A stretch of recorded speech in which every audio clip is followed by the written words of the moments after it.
శుభకార్యాలకు పూజార్ల కోసం వెతుకుతున్నారా? పూజారీస్.com లో అతి తక్కువ ధరలకే పూజార్లను ముందే బుక్ చేసుకోండి. వెంటనే కాల్ చేయండి.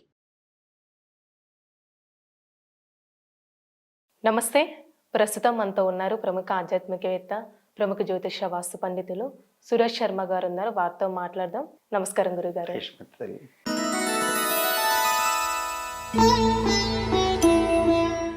గురుగారు, ఇప్పుడు మనకి మేషరాశి వారికి అంటే అసలు ఈ 2024 సంవత్సరంలో ఎలా ఉండొచ్చు? మేషరాశికి ఇయర్ ప్రారంభంలో శని దృష్టి వల్ల, అట్లాగే రుణకారకుడు రాశ్యాధిపతి అయిన కుజుడు ధనస్థానం మీద దృష్టి వల్ల కావచ్చు, ఆర్థికంగా ఏప్రిల్ దగ్గర నుంచి అక్టోబరు ఆగస్టు వరకు ఆ 4 నెలలు కొంచెం బాగా ఇబ్బందికరంగా ఉంటుందమ్మా. ఫైనాన్షియల్గా కొంచెం నలకట ఎదుర్కొనే అవకాశాలు ఉంటాయి. పనుల్లో పురోభివృద్ధి కనిపించకపోవచ్చు. అట్లాగే కుటుంబంలో మాతృపరమైనటువంటి అంటే తల్లికి పరమైనటువంటి అంటే తల్లికి సంబంధించిన అమ్మమ్మలు, మేనమామలు, వీళ్ళకి సంబంధించిన విషయాల్లో ఇబ్బందులు రావడం. అట్లాగే తండ్రి వైపు తల్లి అంటే తండ్రి వైపు తాతలు, నానమ్మలు, అట్లాగే చిన్న తండ్రులు, తండ్రి వైపు మేనత్తలు, ఇటువంటి వాళ్ళకి ఇబ్బందికరమైన పరిస్థితి. వాళ్ళ ఆరోగ్యాల్లో ఇబ్బందులు కలిగే అవకాశాలు ఎక్కువగా ఉంటాయి. ఫైనాన్షియల్గా మాత్రం ఆగస్టు తర్వాత కొంతగా మార్పు అనేది ప్రాప్తిస్తుంది. గురువు రాశిలో ఉన్నప్పటికీ కూడా పెద్దగా యోగాన్ని ఇవ్వలేకపోయినటువంటి స్థితిని కలిగి ఉంటాడు. గురువు మార్పు తర్వాత అంటే శత్రుగతులైనప్పటికీ కూడా గురువు మార్పు తర్వాత ఏప్రిల్ మే తర్వాత నుంచి మార్పు జరిగిన తర్వాత కొంత ఇబ్బందికర పరిస్థితి ఎదుర్కొన్నప్పటికీ ఆగస్టు నుంచి గురువు మంచి సమర్థమైన ఫలితాలు అక్టోబర్ నుంచి ఇంకా బాగా ఇస్తాడు. సో ఆగస్టు దాకా మాత్రం కొద్దిగా ఇబ్బందికరమైన కాలాన్ని ఎదుర్కోక తప్పదు. ఆరోగ్యపరమైనటువంటి విషయాల్లో కూడా మేషరాశి వారికి రక్తగాయాలు అవ్వడం, వాహనాల మూలకంగా ప్రమాదాలకు ఆస్కారం ఉండడం, అట్లాగే దగ్గరి బంధువులు మరణం చెప్పాను ఆల్రెడీ, అటువంటివి జరగడం, వ్యాపారంలో పెద్ద మొత్తంలో ధనం పెట్టి అవి స్ట్రక్ అయిపోవడం, అవి వస్తాయో రావో తెలియనటువంటి మానసికమైనటువంటి దిగుళ్ళు, ఇవన్నీ చూసినప్పుడు ఏప్రిల్ నుంచి ఆగస్టు మధ్యలో చాలా జాగ్రత్తగా ఉండాలి మేషరాశి వాళ్ళు. సో ఎంత వీలైతే అంతవరకు లెస్ లగేజ్ మోర్ కంఫర్ట్ అన్నట్టుగా కొన్ని విషయాల్లో వ్యవహరించడం మంచిది. అట్ ద సేమ్ టైం ఇన్వెస్ట్మెంట్ల జోలికి, భారీ ఇన్వెస్ట్మెంట్ల జోలికి వెళ్ళకపోవడం మంచిది. ఇంకా చెప్పాలంటే మనకెవరైనా ధనం ఇవ్వాల్సి ఉంటే వాళ్ళతో యుద్ధంకి వెళ్ళడం కన్నా కొంచెం కాంప్రమైజ్ ధోరణిలోకి వెళ్ళి లాగేయడానికి ప్రయత్నం చేయడం మంచిది. అట్లీస్ట్ మీరు ఒక సెక్యూరిటీ లేని లోను అంటే ఎలాంటి అష్యూరెన్స్ లేకుండా మీరు ఎవరికో 10 లక్షలు ఇచ్చేసారు.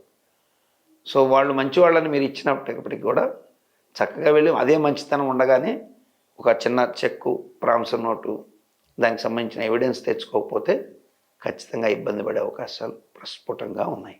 అంటే ఈ రాశి వారికి ఏదైనా పరిహారం చేస్తే మంచిదండి?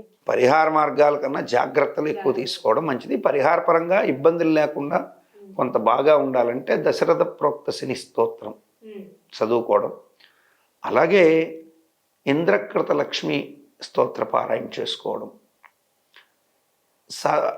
ప్రదోష వేళ అంటే సాయంకాలం వేళ శివాలయానికి వెళ్ళి ఒక 27 ప్రదక్షిణాలు శివాలయానికి తిరిగి రావడం ద్వారా మంచి శుభాన్ని పొందే అవకాశాలు ప్రస్ఫుటంగా ఉంటాయి.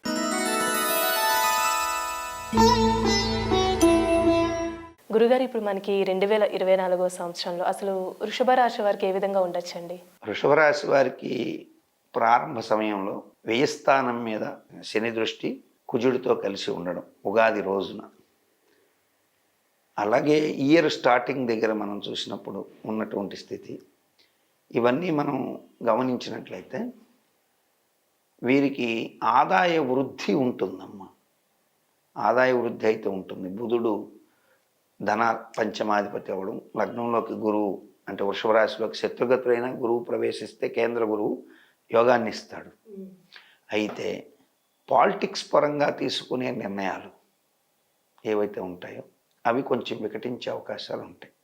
తీసుకునే నిర్ణయాలు వృషభ రాశిలోని పాలిటిక్స్, రాజకీయాల వాళ్ళు మాత్రం కొంచెం జాగ్రత్తగా ఆ స్టెప్ని 1కి 10 సార్లు రియలైజ్ చేసి తీసుకోవడం మంచిది. అంటే రాజకీయంగా భవిష్యత్తు కోరుకుంటున్నవారు కానీ, రాజకీయంగా ఆల్రెడీ మంచి లైఫ్లో ఉన్నవాళ్ళు కానీ నిర్ణయాలు కొంచెం 24 స్టార్టింగ్ దగ్గర నుంచే అప్ టు జూన్ వరకు కూడా చాలా జాగ్రత్తగా ఆలోచించి నిర్ణయాలు తీసుకోవడం మంచిది. సినీ కళాకారులకి శ్రమకు తగినటువంటి గుర్తింపు పక్కగా ఉంటుంది, మంచి లాభాలు పొందుతారు. అట్లాగే వాళ్ళ యొక్క ఆస్తుల విలువలు పెరగడం, వాహన సౌఖ్యాలు పెరగడం, ఇటువంటి శుభ పరిణామాలు ఎక్కువగా ఉంటాయి వృషభ రాశికి.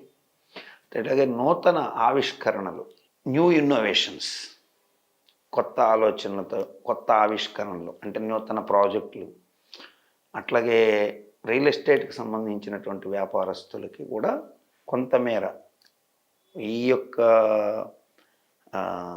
సినిమా వాళ్ళంతటి కాకపోయినా కొంతమేర రియల్ ఎస్టేట్ వాళ్ళు కూడా లబ్ధి పొందే అవకాశాలు ఉంటాయి. అండ్ ఇంకోటి ఏంటంటే ఫార్మసీ రంగంలో ఉన్నటువంటి వాళ్ళు, ఆయుర్వేదం ఉత్పత్తులైతేమి, ఇంగ్లీష్ ఉత్పత్తులైతేమి, డాక్టర్స్ కూడా మంచి పేరు ప్రతిష్టలు పొందే అవకాశాలు ప్రస్ఫుటంగా ఉంటాయి.